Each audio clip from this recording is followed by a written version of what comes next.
Hello guys, nakita niyo yung bagong release ng news ngayon sa GMA na bumagsak by 40.5% yung inflows ng Philippine FDI. Guys, nakaka-bother to. Magandang tanghali po sa ating lahat mga kabisdak. Hirap na ho ang mga bubonistang tanganista ni Bubuim kung paano ipagtanggol ang palpak niyang pamumuno sa bansang ito, anak ka ng kagwang. O heto, yung kanyang atakdug, Marcos defender na si Monyo Tolfo. Simon Tolfo, naglabas ng maritis, chismis, fake news na di umano'y listahan ng mga destabilizer labang kay Bungit, anak ng kagwang, pinatos din ng mga bayarang mainstream media. Pinakalat po ito kagahapon. Ang dami pong nakalista na di umanong gusto magpabagsak dito sa presidenteng nakangiwi ang pangaanakan ng kagwang Montulfo. Gawa-gawa ng kwento, ang resulta, nabugbog sa social media ang marites na tulpok na ito, kinuyog ng mga Duterte diehard supporters at ng ibang mga supporters na pinangalanan niya na di umano'y destabilizer laban sa kay Bungit, anak kayo ng kagwang. Hindi na nga matapos-tapos ang issue sa flood control at mukhang hindi po talaga ito matatapos. Marami na pong cast of characters ang sangkot sa maanumalyang flood control projects ng gobyernong bangag. Heto, talagang cast na cast ang datingan. Pinoy Big Brother sponsor, nakaladkad sa flood control issue. Anak ng kagwang, pinangalanan po nilang si Madam Il. Akala ko po yung si Madam Il na pinangalanan, akala ko si Bakay na talaga yan. Tuta ni Boboim na kongresista sa poll sa artistang si Bila Padilla. Itong si Congressman Cuangco kasi binanatan yung mga nabaha doon sa Sugbo tungkol sa kanilang ipinatayong mga kabahayan na ngayon nabaha nga ho at nasisi pa yung mga tao, anak ka ng kagwang kong. Kaya hindi po yan pinalampas ng artistang yan. Palakpakan muna natin si Bila Padilla. Marami na po talagang gising na mga artista. Sana nasa tama po yung landas na inyong sasamahan at tutunguhin. Huwag po kayong sumama sa mga tangang komunistang, aktivistang, mga bubonista ni Bangag. Yan ay panglihis lang po ng katotohanan. Bago ang lahat, palike po muna, pa-share, pa-subscribe, at pakipindot po ang inyong notification bell upang lagi po kayong updated sa ating mga video. Sa mga trolls ni Bubungit, Bubungit, ayan. Nasasaktan kasi sila pag bubuim. Sige, Bubungit na lang. Mag-subscribe po kayo. At sa mga nakakaluwag po sa ating mga kababayang mga OFW, mga Pilipino, saan man panig ng mundo na gusto pong magatid ng tulong para sa mga nasalanta ng bagyo, suportahan po natin ang SMNI Foundation. Typhoon Victims Relief Operation, tuloy-tuloy po yan, hindi po yan tinipid. At huwag po kayong mag-alala, hindi po tubig bahangin papainom sa mga evacuees. Puntayin na talagang gobyerno na to, tubig ba ipapainom sa mga nasalanta. Ayan po yung kanilang GCash number sa inyong mga screen. Okay, pag-usapan po muna natin itong mga bagong artista sa flood control. Kasi nga ako po naniniwala na kung hindi man managot ang mga buwaya, mga kawatan sa Marcos admin, pero sa susunod na administrasyon, paniguradong may makakulong. Kung tatagal man ang administrasyong ito hanggang 2028, mukhang delikado na Delikado na, November 16, 17, 18. Yung content ko kagabi, yung bungad ko, October, anak ng kagwang Nahilo na kasi ako kay Bangag talaga. Oh, November po, 16, 17, 18, rally ng Iglesia ni Cristo dyan sa Lunita, Quirino Grandstand. Suportahan po natin yung mga kaibigan nating INC dyan. Respetuhin po natin yung kanilang mga sigaw. O ito po mga kababayan ko, meron na namang bagong mga cast of characters dito po sa manumalyang flood control projects ni Bongbong Marcos na pinunduhan nga ho ng 1.3 trillion pesos na bumungad po sa maraming Pilipino na merong mga ghost projects na 421 lang daw. Pero lahat yata anak na kamuti. Sila rin naman kasi nagsabi 421 lang daw eh. Tayo na, lahat yan, flood control, puro mga ghost yan na nagdulot nga po ng malawakang pagbaha sa Luzon, Visayas at Mindanao. Hindi na po naiiwasan ng mga Pilipinong magagalit sa gobyernong ito, lalo na po sa kakatapos labang ng Super Typhoon Tino at bagyong Super Typhoon Uwan na nagdulot nga ho ng maraming nasawi. Umabot na po ng 224 yung mga namatay sa bagyong Tino. Iwan lang po natin ngayon sa bagyong Uwan. Wala pa pong update ang gobyernong nakangiwi ang panga. Sigaw po ng taong bayan, Martin Romualdez managot, Saldico managot, at dapat managot din si Bongbong Marcos. Dahil nga ho, hindi po lulusot ang mga budget na yan kung walang perma po ng Presidente ng Republika ng Pilipinas. From Blancong Baykam, napunta po sa GAA, na permahan po ni Bubuim, ang resulta sandamakmak na bilyones na insertion. At ito na nga ho, nagkaroon na ng malawakang dilubyo, baha rito, baha doon. Nung una ay pinagtanggol pa po ni Bubuim na meron umanong flood control. No, na-overwhelm lang at nabangga pa ng barko. Hindi po umubra, lalo pong nagalit ang taong bayan dahil maliwanag yung panluloko at pambubudol ng gobyernong Marcos na sinama pa nga ho sa suna ng naturang presidente. Nagsinungaling pa 5,500 flood control daw. Ang proyektong natapos na, yung pala, puro mga ampaw at mga impaktong multo. At ang pundo po para riyan ay naubos lamang sa mga pangungurakot ng mga buhaya. Lalo na po itong si Saldico na nakabili ng mga private jet, private chopper. At kasama rin po itong si Martin Romualdez nakabili ng private jet. At itinanggi pa niya, wala daw siya, anak ng kagwang. Nagkaroon ng mansyon sa Forbes Park. Mga 10 mansyon, bunga po ng pangungurakot. Na hanggang ngayon po, si Saldico hindi pa po mahagi-hagilap dahil sa walang kwentang gobyerno. At ito naman si Martin Romualdez may balak tumakas at gusto magpagamot sa ibang bansa dahil umano sa kanyang kalusugan, anak ng kagwang, kailan ba kunin kayo ni Satanas? Hiwang ko po kung nasa ibang bansa na. Pero ito ngayon, biglang sumulpot, kakatapos lang po ng bagyo, Super Typhoon, 2 sunod-sunod. O hito po, may sumulpot na naman na bagong cast of characters. Excuse me po, tika lang. Sarap ng kwentuhan, no? Na di umano, sponsor ng Pinoy Big Brother. Gin 11, tama ba? Edition. Ay sangkot po dito sa maanumalyang flood control projects ng gobyernong Marcos. Iyan po ay siniwalat ni Bryce Hernandez sa ICI at tinaguri ang Madam Il. Akala ko si Lisa na animal. Oh. Iba pala. Pakinggan natin. Isa na namang bagong pangalan na ang lumutang sa lumalawak na flood control scandal.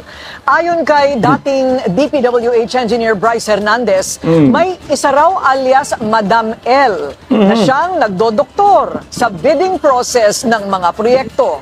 Yan ang exclusive agenda report ni Hannah T. Madam Il, nagdodoktor bago natin ituloy. Akala ko po nung una si Lisa talaga to, anak na kagwa. Tsaka marami rin nagko-comment. Yung mga nagko-comment siguro hindi napanood yung yung kabuuang video. Balita ng bilyonaryo. Madam Il. Sabi si Lisa yan, si Lisa. Akala ko na si Lisa talaga. Elman din si Baki. Pero ibang L sponsor daw ng PBB, Pinoy Big Brother dyan sa ABS-CBN. Sikat pa naman ngayon, di ba? Meron silang edition bago ngayon. Paano na to? ABS-CBN. Magsalita ho kayo. Milyon daw yung binigay sa inyo dito . Pakinggan natin, oh. Theatrics lang ang bidding process ng flood control projects. Ayon ito kay dating DPWH engineer Bryce Hernandez. Ayon sa kanyang salaysay sa investigasyon ng Independent Commission for Infrastructure o ICI, ginagawang teatro ang bidding para maipanalo ang napiling contractor. Kapag nakapili na raw ang kanyang dating boss at district engineer na si Henry Alcantara ng kontratistang makakakuha ng project at nakapagbigay na ito ng advanced payment, sa kanila inaayos ang bidding. May tao raw na nagsasaayos nito na kung tawagin niya ay cast director. Yan ay si Lynn Victoria Macanas, mas kilala sa kanyang circle bilang Madam L, ang CEO ng Chris Marie Builders Construction at Teka lang, stop muna natin. Silaya natin yung ito, kulay-kulay. Ayan pala, Madam Il, Celine Macanas, CEO, owner ng isang Chris Marie Builders Construction Supply. Inumin, no? Siya daw yung nagduduktor ng bidding. Doktor, Doktor Kwak-Kwak. Pasiksi-siksi pa, palabas-labas pa ang cleavage sa anak ng kagwang. Oh. Pakulay-kulay pa, yung pala, ang pera ng bayan pala, yung kunikulimbat na ho nila. Tuloy, oh. LM Makeup and Skincare. Si Macanas daw ang namimili ng 2 losing bidders na makikilahok sa bidding. Sa bersyon ni Hernandez, magbibigay ang napiling kontratista ng higit kumulang 6% ng project cost bilang SOP. 4% dito ay para sa Bulacan First District Engineering Office para sa umano'y pag-guarantee ng post-qualification at 2% naman ito ay para umano kay Macanas. Halimbawa, kung 100 million ang proyekto, nasa higit kumulang 2 million ang para kay Macanas. Wow! Sa kanyang pagharap sa Senado noon, sinabi na rin ni Hernandez na lahat ng projects ng kanilang opisina ang hindi na nasunod sa original plan, mapabuilding man, kalsada at maging classrooms, dahil may mga obligasyon daw na kailangang bayaran. Bryce, sinasabi mo lahat ng proyekto ninyo substandard? Opo, Your Honor, kasi lahat po ito may obligasyon na kailangan itago. Lahat? As in, hindi lang flood control? Opo, Your Honor. Hindi po namimit ko ano po yung eksaktong nasa plano, Your Honor. So may plano ang DPWH, merong budget yan, pero dahil yung budget pinaghati-hatian ninyo, sa dulo, walang project na maayos na dumaan sa inyo? Wala po. Yan ang testimony mo ngayon? Opo, Your Honor. Sa opisina po namin, Your Honor. Kasama rin si Macanas sa listahan ng Department of Justice ng mga individual na posibleng makasuhan kaugnay ng umano'y anomalya sa flood control projects. Sa mga nakaraang panayam at social media posts, kilala si Macanas bilang negosyante sa construction, food business at beauty industry. Mahilig din siya sa tough-looking modified vehicles. At ayon sa isa niyang magazine interview, galing siya sa humble beginnings na natuto sa marketing aspects ng construction industry. Nakipag-joint venture din siya noong March 2025 sa Vega Cosmetics, Thailand. Naging sponsor din umano ang Chris Marie Builders ni Macanas ng 2 million pesos sa isang Pinoy Big Brother season. Naiuugnay din si Macanas sa Hard Hat Resto sa Quezon City na anilay boss si Madam L at nag-provide ng pagkain sa nasabing programa. Sinusubukan naming makakuha ng reaksyon mula sa ABS-CBN tungkol dito. Sinisikap din namin makakuha ng panig ni Macanas pero hindi pa namin maabot ang kanyang linya at deactivated din ang kanyang mga social media account. Bukas ang BNC sa kanilang panig at paglilinaw. Ito. Ako, interesado po ako dito sa tungkol kay Pinoy Big Brother. ABS-CBN, ano kayo ngayon? Magsalita kayo dito, ha? Pinoy Big Brother is sponsor sa Gen 11 edition at pinapakain pa daw, nagpapakain sa ABS-CBN, PBB, Pinoy Big Brother, sa isang restaurant. 2 milyon daw yung in-sponsor. So ngayon, alam nyo ho, ito po ay pera ng bayan. Kasama daw sa kakasuhan, sabi ng ICI. Ngayon ho, ABS-CBN, magsalita po kayo. Ano po yung connection ninyo dito po sa isang Madam Il Macanas na kasabwat di umano sa flood control. Hindi lang po sa flood control kundi lahat ng proyekto ng gobyerno. Ito po yung sangkot dyan. 2% eh. Ito na yata yung pinakamadaling trabaho ng isang sindikato. No, na hindi mastermind. Nagdodoktor ka lang eh. Pag doktor mo lang ng isang bidding, may commission ka 2%. So sa isa 100 million, so may 2 million. So maning-mani lang yun, binigay niya, sponsor sa ABS-CBN eh. Gaano man yung kalaki or gaano man kaliit, ang pinag-uusapan pa rin po natin dito ay pera ng bayan. Ngayon kayo ABS-CBN, sino ang connection ng babaeng ito sa inyong channel? At bakit siya nakapag-sponsor ng ganong kalaki? At bakit tinanggap ho ninyo? Kasi yan, kung tumanggap kayo, nag-sponsor kayo at patunayang nakaw yung pera na galing na yan, pera ng bayan, putang ina, dapat kayo rin kamuhian. Di ba? Vice ganda? Pitrang kabayo? Dapat, pera ng bayan yan, ibalik nyo. Hindi lang siguro 2 milyon eh. Nagpakain pa. Ibalik ho ninyo yung pera ng bayan, ABS-CBN, Pinoy Big Brother. Nakaladkad kayo ngayon. O hito tayo ngayon, no? May issue ngayon ng ABS-CBN. Ang liwanag sa sinasabi ng bilyonaryo. Bakit ba natin pinupuntarya ang ABS-CBN? Kasi nga, yung pera na yan, ay pera galing sa kaba ng bayan. Pera natin yan, mga ordinaryong Pilipino. Kung ikaw, wala kang intensyon na maglima sa kaba ng bayan, wala kang intensyon manlamang sa mga taxpayer, marapat ho siguro, ibalik nyo na po yung perang ibinigay ni Madam Il. Dahil marami na pong nabaha, i-donate yun na lang ho siguro. Pero para sa akin, kasuhan din dapat kayo eh. Kasi tumanggap kayo ng pera na galing sa nakaw eh. Pero anyway, balik tayo sa ICI. Ito nga rin yung masaklap dyan eh. Hindi talaga na-establish ng Independent Commission ni Bangag yung kredibilidad nila.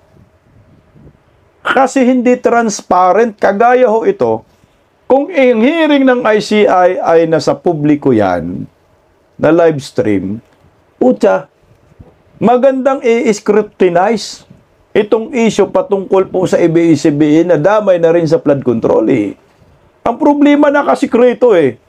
Paano po ito himay-himayin ng taong bayan? Kahit kayo, mga supporters ng ABS-CBN. O ngayon, binanatang kayo ngayon, hindi naka-live stream. Ang sinabi lang dito ng ICI si Madam Il ay nagdudoktor na nag-sponsor sa inyo diyan sa Pinoy Big Brother. O dawit kayo.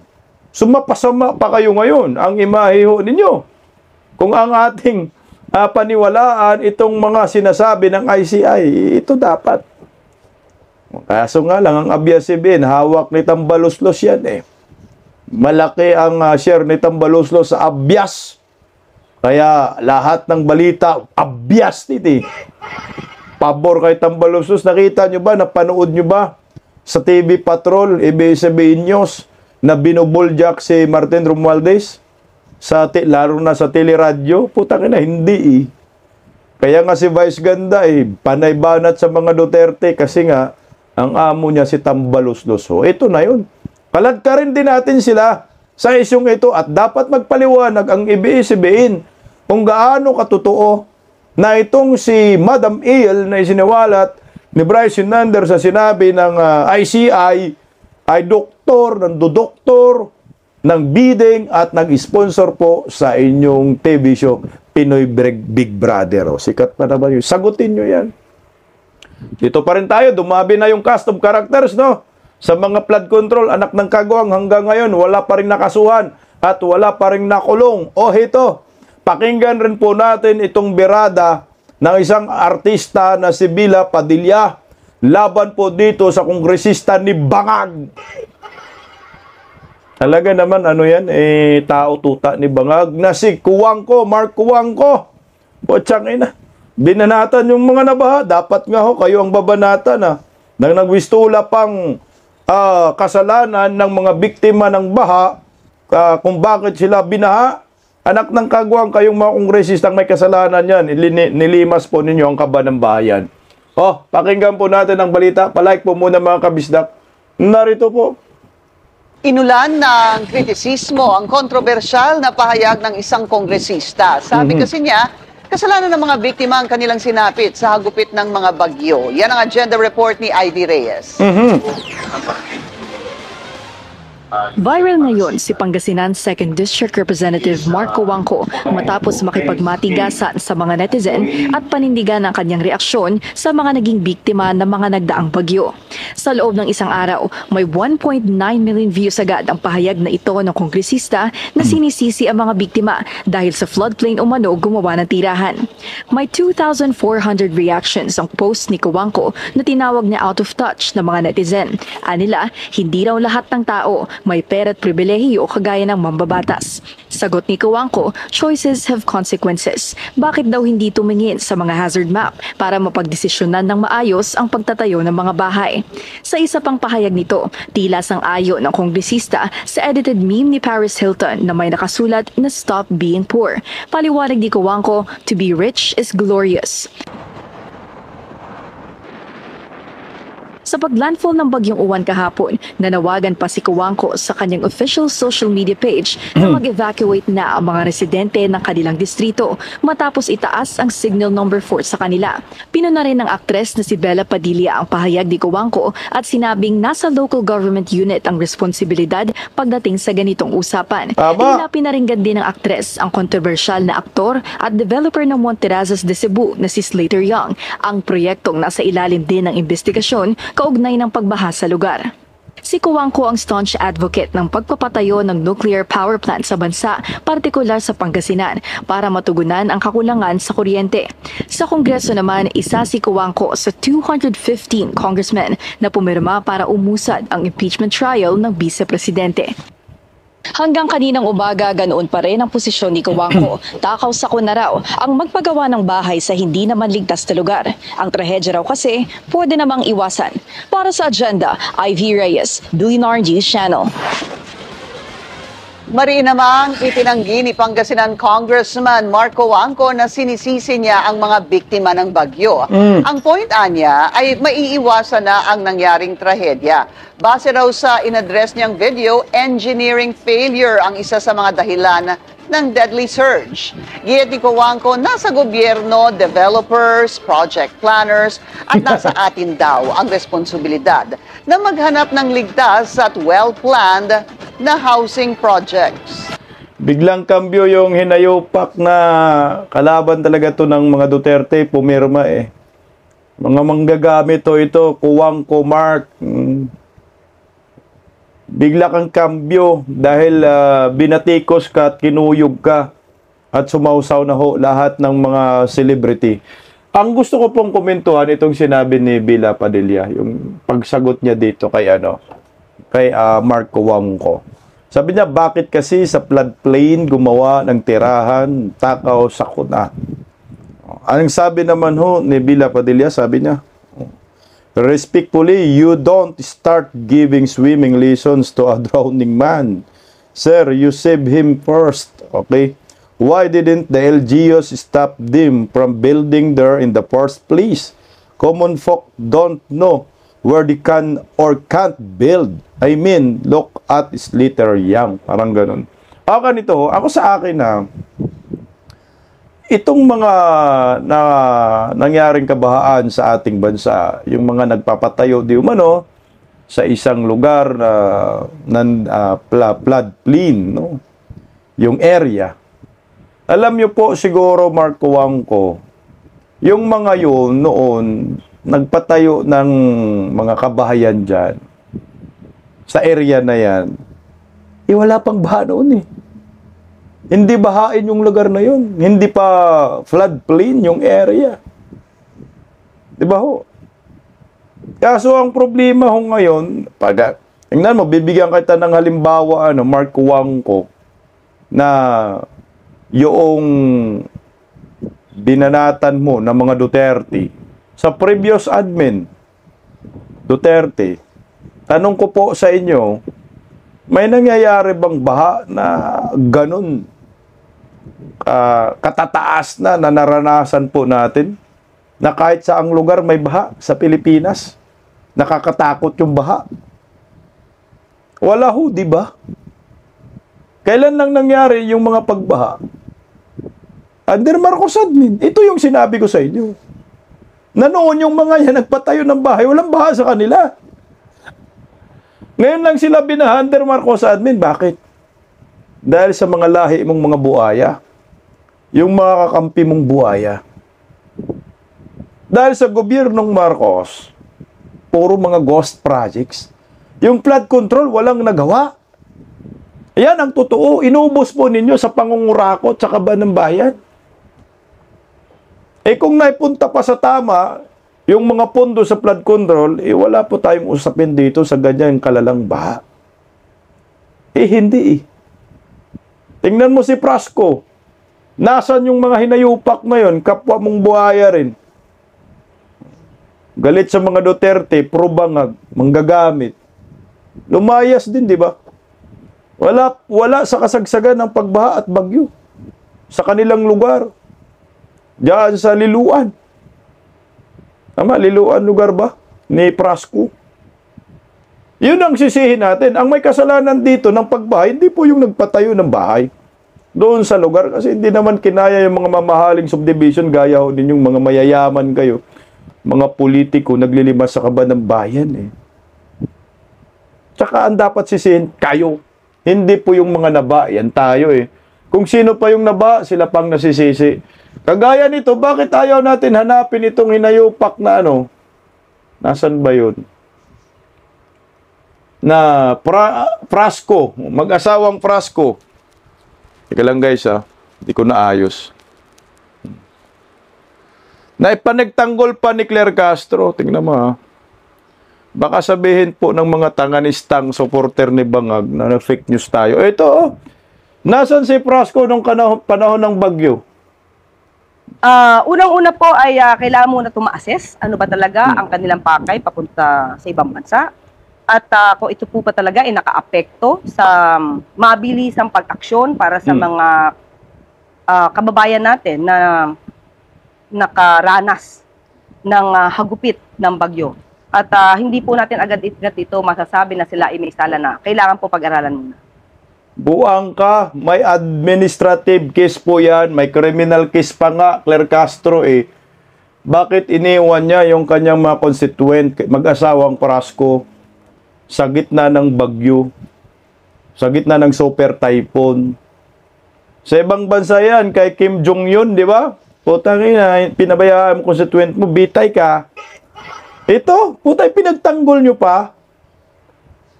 Ito yung sinasabi ko nga sa inyo.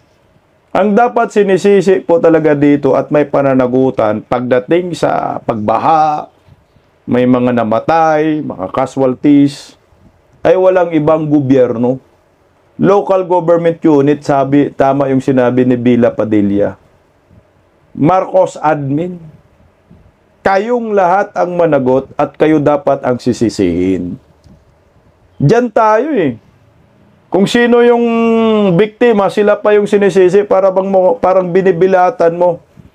Mark, kuwang ko, bilat mo, meresi ka. Ba't ka kasi dyan nagpapatayo ng bahay, ibahain yung lugar na yan?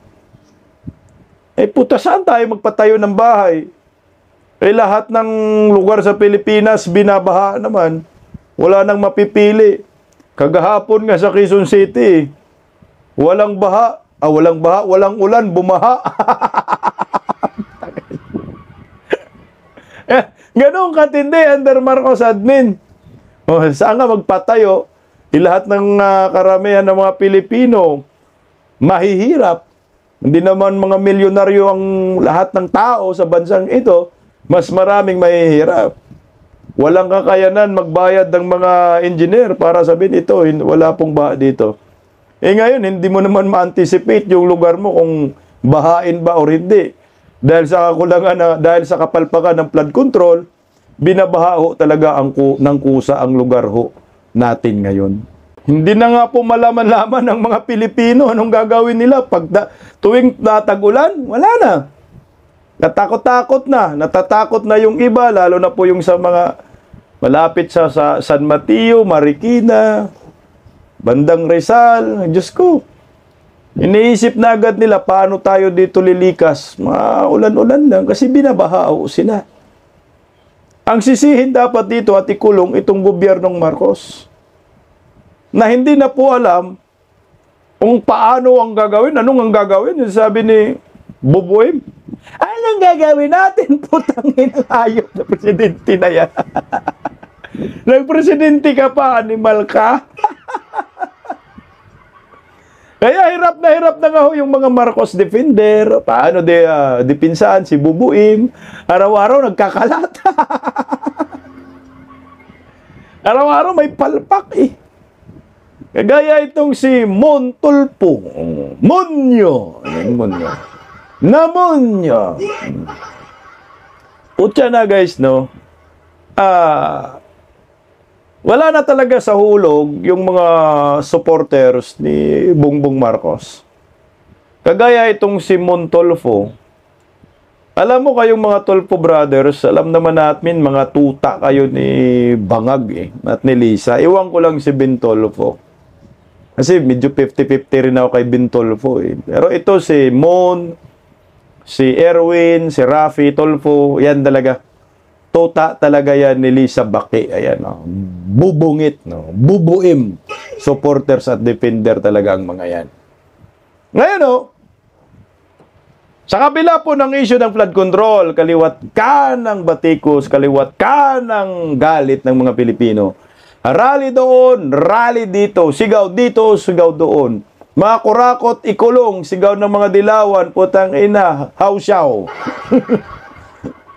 So ngayon po, meron na naman rally, yung Iglesia ni Cristo ngayong November 16, 17, 18. Nai-content nga natin kagabi na sa aniversa na ayon po kay Kairik ha. Si Kairik nagsabi yun, KOGC at GIL. Ay insip ngayong rally ng November 16, 17 at 18. Marami kasing nagalit sa akin eh.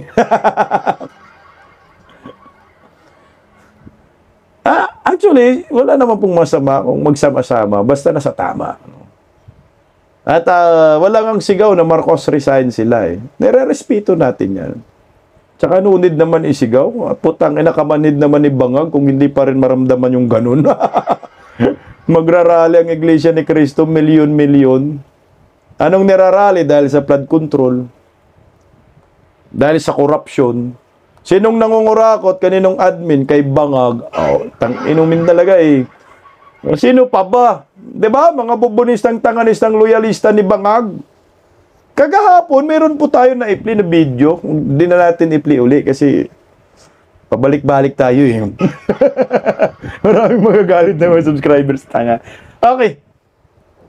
Naglabas yun ng listahan. Pinagmumura ko pa nga eh. Na di umano, ang mga taong ito ay merong planong destabilisasyon. Pinangalanan pa nga niyang Bagundago daw. Bagundago. May binabanggit siyang pangalan eh. Ngayon, nagulat ako, binalita rin pala sa mainstream media yon. Sinabi ng hinayupak na tao na yon. Hindi lang siguro nakuha yung sinabi ng tao na yon dahil hindi naman kilala at na-share po yun Kati Binag. Pero ito po yung nag-trending. Itong post ni Munyo, Munyong Tulfo, na di umano ito ay may mga utak ng destabilisasyon. So, hindi ko po kukunin yung sarili niyang post. Kukunin ko po sa bilyonaryo sa mainstream media. Ayan po. Ayan po yung mga pinost ni Montulfo. So, basahin po natin. Ito po ay maliwanag na desperate move. Desperado na ang mga supporters ni Ngiwim. Kung ano-ano na lang pumapasok sa utak, putang ina, pulbos pa. Hindi nyo na kaya yan. Yan talaga yung presidente nyo. Pabaya at walang kwenta, hindi marunong magpresidente. Utay na, 224 namatay. Dapat ka bubuin, managot ka. Sabi ni Ramon Tulfo, Monyo, alias na bugbog ng babae.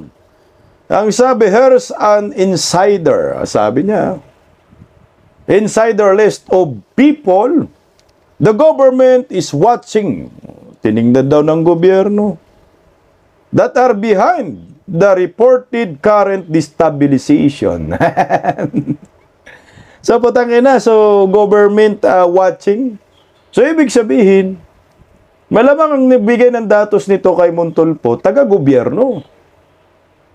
Ay, nagbigay kayo ng maling balita, Fake news to, mga bubonistang tanganista. Baka galing kay Baki ito.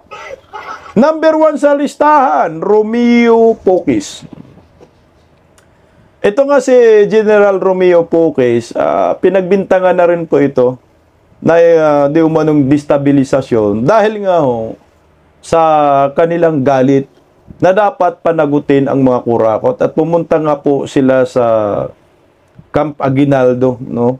At doon sila nagrally noong September 21 at noong nagrally din po sila sa harap ng Kongreso. Kasama si Romeo Pocis, nakapunta po ako doon, nakakover po ako doon. At ikinunik sa kanya yung destabilisasyon. Pero sinabi na yan ni Romeo Pocis, wala pong ganun. Military junta, wala po eh. Gusto lang po nila maghayag ng kanilang saloobin. Yung September 21, sumabay sila eh. Na dapat managot ang mga kurakot. So ito tayo ngayon. Kung sisigaw pala tayo ng managot dapat ang mga kurakot, ay destabilizer ka na. Buang ka, Montulfo, mga tanga nyo. Kailangan mo panagot mga kurakot eh. Tingnan, trilyon-trilyon ni Lima, si Kaban ng Bayan, daming namatay, walang managot. Anak ng kagwang kayo. Orly de Leon. Si Orly de Leon, I think, retired military din po ito. Kung di ako nagkakamali. Benjamin Magalong, meron pang close open parenthesis, for confirmation daw. Si Magalong nga ho yan eh. Ginamit nga ho ninyo yan. Sa ICI, bakit nag-analista ninyo yan? Kakampwet yan eh. Binira na nga ho ang mga Duterte, nagpagamit nga ho sa mga Marcos. Diba? Pumunta sa Davao, nag-imbestiga, ang Baha, Maynila, Luzon, anak ka ng kagawang ka. Cebu. Nyango talaga rin si Magalong, sayang din to eh, nagpapagamit eh, hinangayaan natin noon eh. Johnny Macanas, retired general, Johnny Macanas, vlogger man yan. Noon pa naman yan, kinasuhan ninyo ng inciting to sedition, ngayon lang ninyo alam. Hindi nagkikriticize lang naman yan, hindi naman sinabi na ibagsak si Buboim. Patalisikin. BBM resign, nakikiusap. Ito si Cornel La Chica. Ikinunik ng mga tanga yung dating PSD chief ni Inday Sara, di ba? Security detail, ito ba yun? Cornel Mitran. Talagang maingay na ho sila dyan. Akasigaw, BBM resign. Dado, ganun din. Nagbablog pareho sila. Ferdinand Topacio. Tsaka mga pro-Duterte lahat to nakalagay eh. Destabilisasyon talaga, destabilizer. Ferdinand Topacio. PDP to eh. A legal counsel, destabilisasyon. Anak ng kagwang, hindi nyo matanggap-tanggap no, na may magkakriticize sa inyo. Vic Rodriguez. Dating executive secretary ni Bangag to eh. Si Atty. Vic Rodriguez sa may isog. Rally-rally lang naman yan. Panagutin, transparency, accountability, peace and security, bawal. Sumigaw ng ganyan. Destabilizer na agad yan. Mike Defensor, nasama si Mike Defensor. Kasi nga, ang inilabas, si Gutisa, nag-refer kay Marcolita, anak ng kagwang. Magaling din mang uto ang hinayupak na ito ha. Chavit Singson. Utay na. Si Chavit Singson. Si Chavit Singson talaga, harap-harapan, sinabi niya dito, patalsikin si Bongbong. Galit na galit si Chavit, kinasuhan na si Chavit, di ba? Ng mga bubudista. Mag-resign ka na, bubuin. Yeah. Utangin, Rodante Marcolita, Senador Marcolita, kasi galit na galit kay Panfilo Lacson. Martin Romualdez Saldico, na pinangalanan sa Senate Blue Ribbon Committee at Iglesia ni Cristo. Oh, ang galing mo rin na gumawa ng listahan namon tulpok, ha? Si Orlando Ulamit. Sino to si Orlando Ulamit? Dati nga, retired militar din po ito.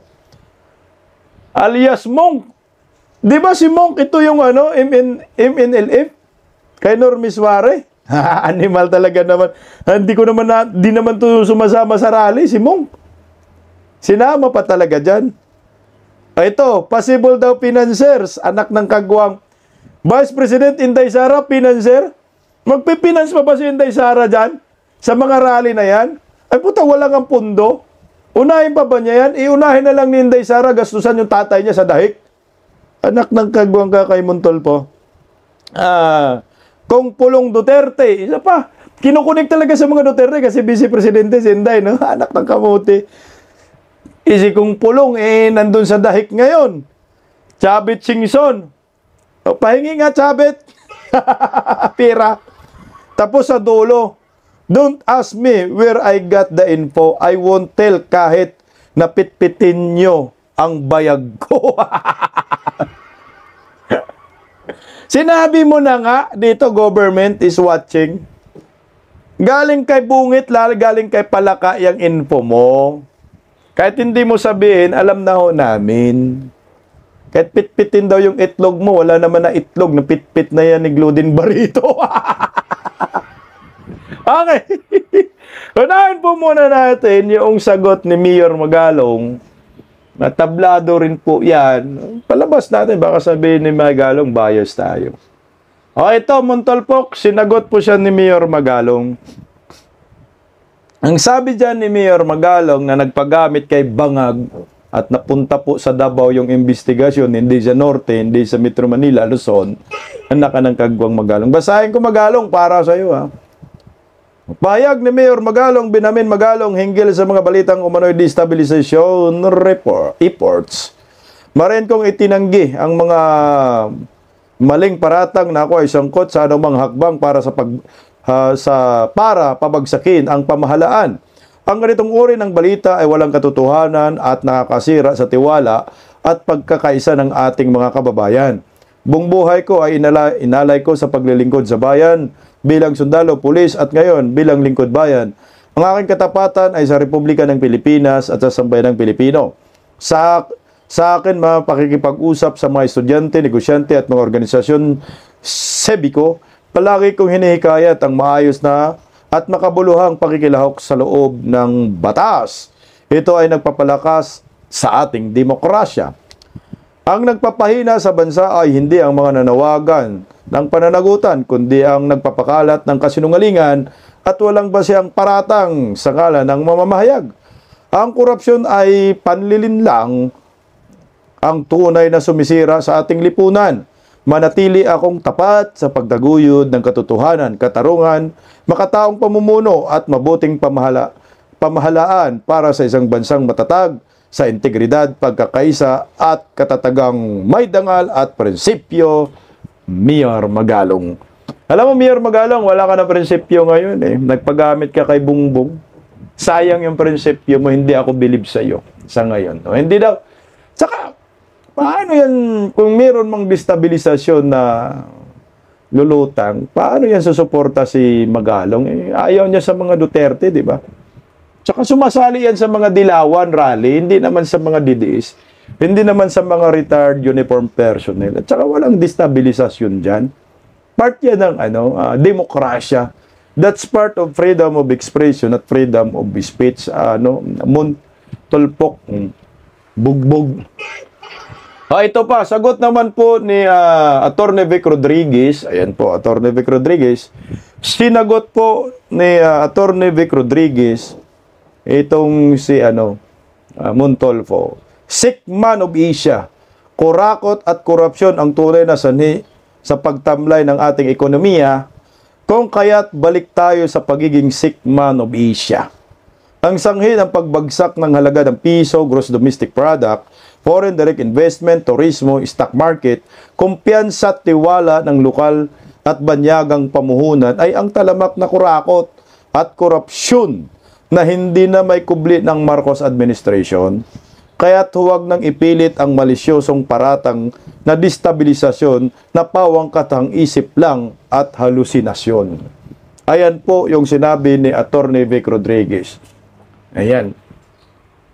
Okay, ang hugot na post ni Attorney Vic Rodriguez dyan, dahil po sa pagbagsak ng direct foreign investors. Pero bago po natin pag-usapan, andito po, ito, makinig ka, Montolpo. Sabi ho ni Ma'am Rowena Guanzon, hindi na kailangan ng destabilisasyon ng gobyernong ito. Dahil ang admin mismo ni BBM ang sumisira sa sarili niya. Kay Martin Romualdez pa lang at ang kanyang BFF na si Saldico, bingo sa korupsyon. No need na talaga, wala namang destabilisasyon. Ang ano na lang natin dito, nagre-reklamo tayo. Dahil sa bagsak na ekonomiya, walang kwentang pamumuno, kaya ang tao sumisigaw eh. Ang problema ho, itong mga supporters ni Bongbong, masyadong balat sibuyas, onion skin. Pag nagsalita ka against the government, matik, destabilizer ka na. Pero bakit itong si Ma'am Rowena Guanzon, banat ng banat, Montolfo, kay Bubuim, tinawag pang bangag, no? Tinawag pang mga kawatan, mga kurakot, itong si Marcos, hindi mo man sinama sa listahan na destabilizer. O, ito, tingnan mo. Sabi ni Ma'am Rowena Guanzon, sa INC rally sa 16, andoon ako, paki-add mo ako sa listahan nyo. Magtatampo ako niyan. May favoritism kayo, kayo, BBM resign. Manayin ang Montolfo, hindi mo sinama si Guanzon dyan eh. Mas maano si Guanzon, mabigat yung mga binabanat niya. Resign, BBM. Makurakot kayo. Galit na galit. Panay mura nga eh. Tang-ama nga lagi niya. Tang-ama nyo. Ganun. Hindi sinama ni Montolfo kasi takot kay Ma'am Rowena Guanzon ang buang. Sa bagay, si Montolfo takot yan sa mga babae. Tingnan mo ginawa ni Claudine Barreto. Nabugbog. Bago natin pag-usapan yung sagot ni Kung Pulong, binuljak rin siya ni Kung Pulong dito, si Montolfo. Anuhin muna natin yung hugot ni Atty. Vic Rodriguez, Ma'am Rowena Guanzon.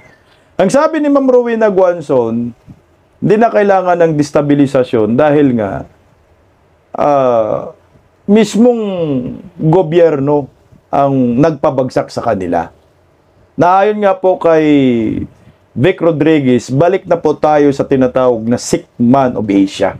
Dahil dito po yun, naglabas po ang Bangko Sentral ng Pilipinas ng update patungkol po sa direct foreign direct investment ng Pinas na lumagapak sa 40%. O, tingnan mo. Yan, paglagapak po, tanong ko sa inyo, Montolfo, sa paglagapak po ba ng foreign direct investment sa ating bansa ay dahil po yan ba sa pambabatikos sa gobyernong Marcos? Sa pag-criticize?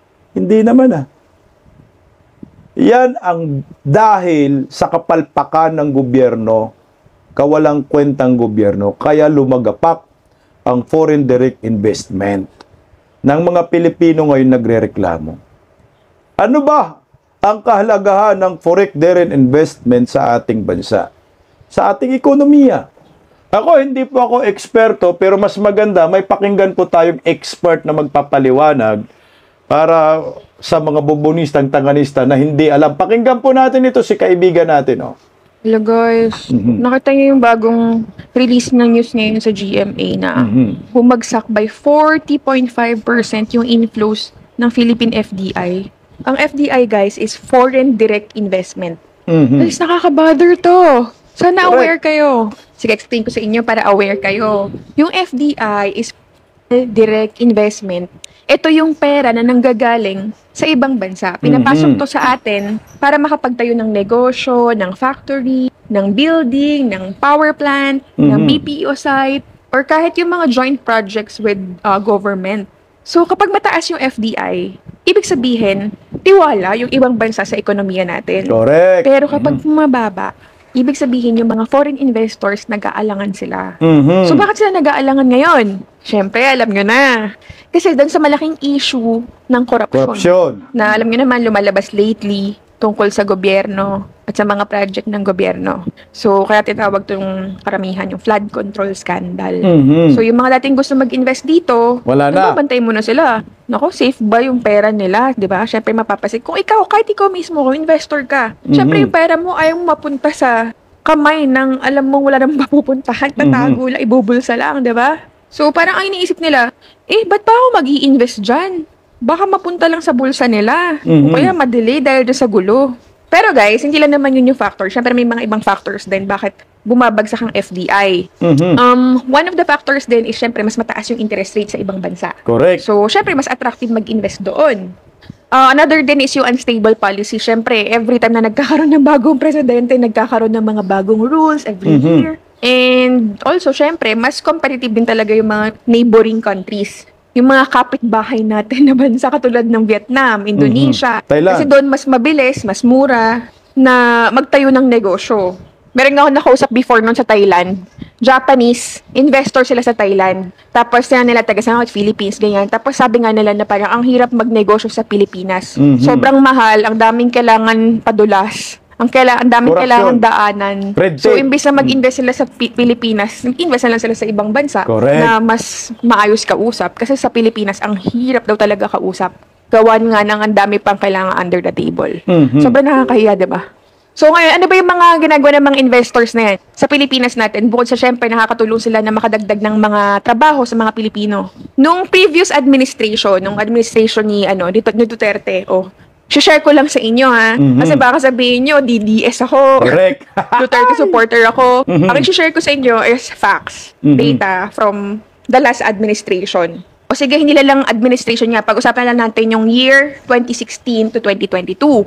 Sobrang daming mga FDI projects nun. Correct. Kasi during that time, medyo mas stable pa yung direction nung gobyerno. Kasama na natin dyan yung Build program. So yung mga infrastructure investments nun, as far as I remember, correct me if I'm wrong, maraming mga China-funded projects nun. Yes, kung mapapansin nyo, super Tama close dyan, ma'am. nung past administration sa China. Kasi ang dami naman talagang mga FDI projects ng China dito.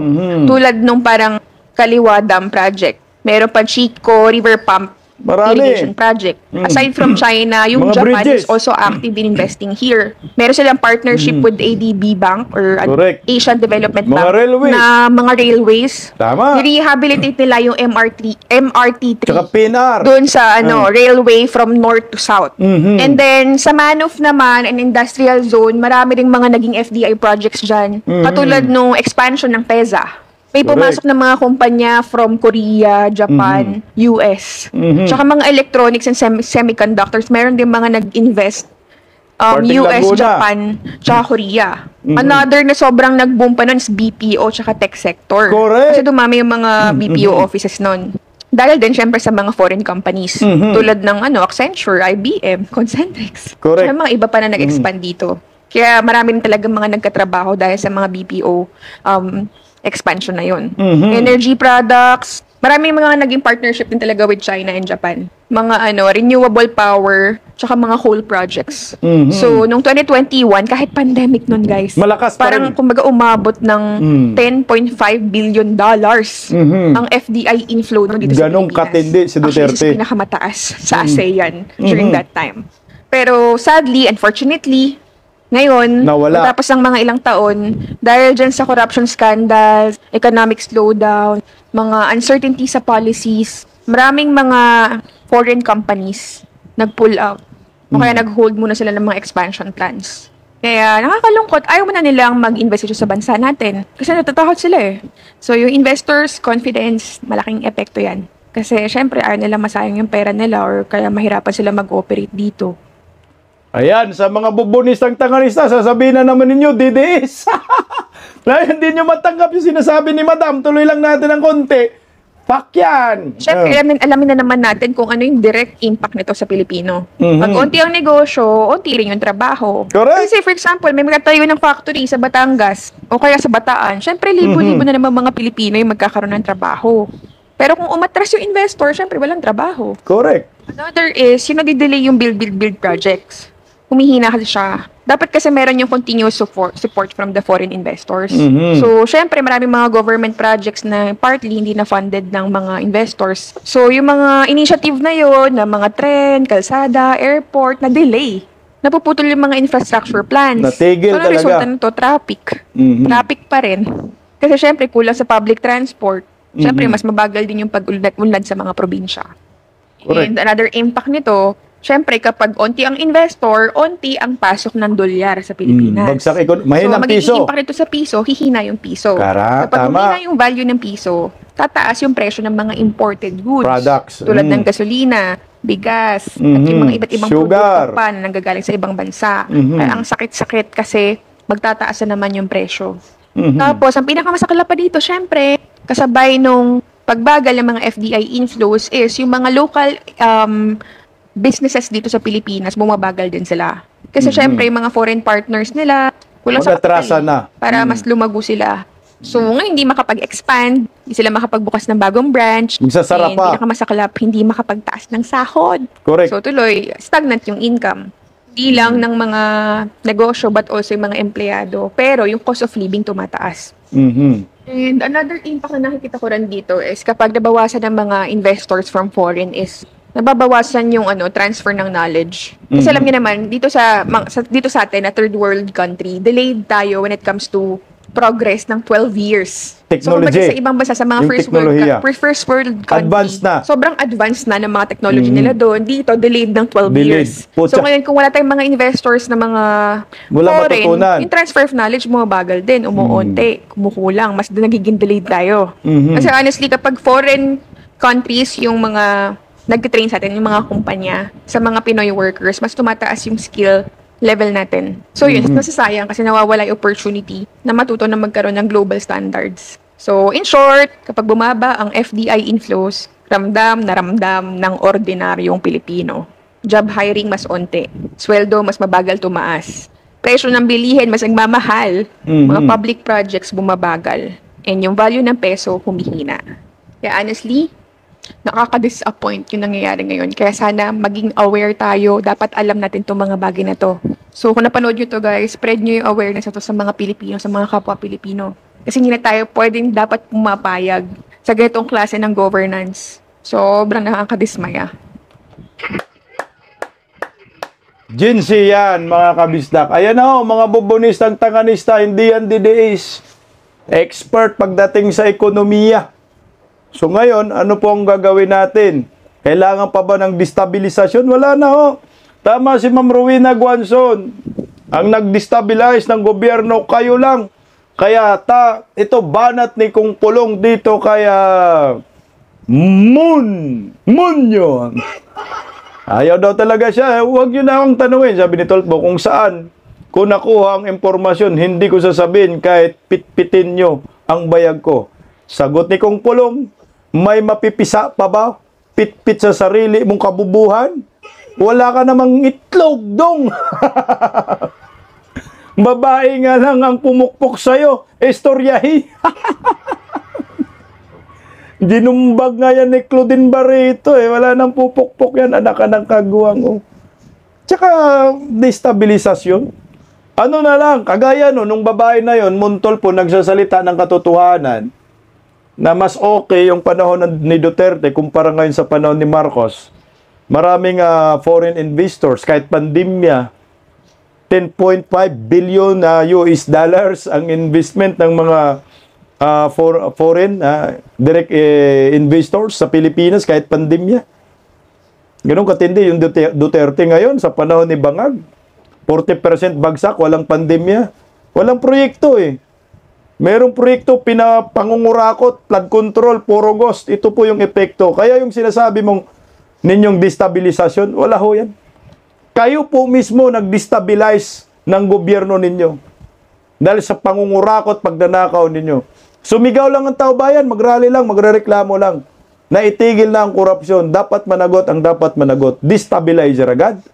Hindi lang nagustuhan ng mga Pilipino ang pamamalakad ni Marcos. Destabilizer agad. Anak kayo ng kamuti. Huwag kayong balat sibuyas para hindi kayo blakayan. Totoo naman ho, bagsak na po talaga ang gobyerno natin. Yan ang katotohanan. Pagising sa umaga, tanghali at gabi, nakikita ko ang post niya, ang hapdi. Paano nga ba to? Di ako makatanggi. Watch ko na lang at isipin ng mabuti. Bisdak Pilipinas. Bisdak, tinig ng katotohanan. Sa bawat vlog may laban sa kasinungalingan. Mulat ang mata, gising ang masa. Bisdak Pilipinas, para sa bayan, gumigising sa diwa. Sa likod ng kamera, tapang ang dala, walang sinasanto kung mali ang gawa. Hinay-hinay, pero palaban. Boses ng tao sa digital na labanan. Bisdak, tinig ng katotohanan. Sa bawat vlog may laban sa kasinungalingan. Mulat ang mata, gising ang masa. Bisdak Pilipinas, para sa bayan, gumigising sa diwa.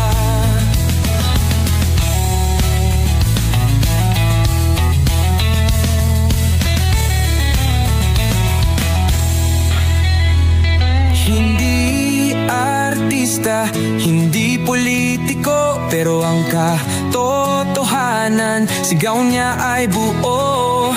Sa YouTube o Facebook man siya makita, may aral ka pa rin, may uwi sa bawat salita. Bisdak, gising sa katotohanan, di lang kwento, kundi panawagan. Sa bawat Pilipinong naghahanap ng liwanag. Bisdak Pilipinas, kasama sa pagbangon ng bayan. Bisdak Pilipinas, boses ng masa, gising ang diwa. Sa vlog mo, may pag-asa.